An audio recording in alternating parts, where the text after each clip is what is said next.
2018 সালে অজায় আশ্রম বাংলাদেশ চট্টগ্রাম শাখা প্রতিষ্ঠিত হয়। স্বামী সর্বানন্দ পরমহংসদেবের আশ্রম। আমাদের কেন্দ্রীয় আশ্রম হচ্ছে রহিমপুর মুরাদনগরে কেন্দ্রীয় আশ্রম।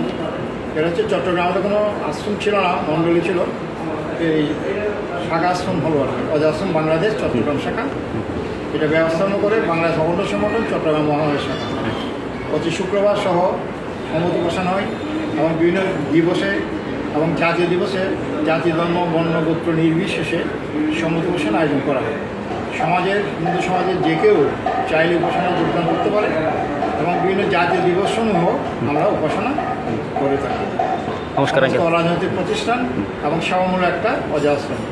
বিভিন্ন দুর্যোগে, প্রাকৃতিক দুর্যোগে আমরা চেষ্টা করি আমাদের সনাতনী ভাইদের এবং সকল মানুষের পাশে দাঁড়ানো করি। নমস্কার আঙ্কেল, ধন্যবাদ সহযোগিতা করার জন্য। আমার নাম স্বপন কান্তি।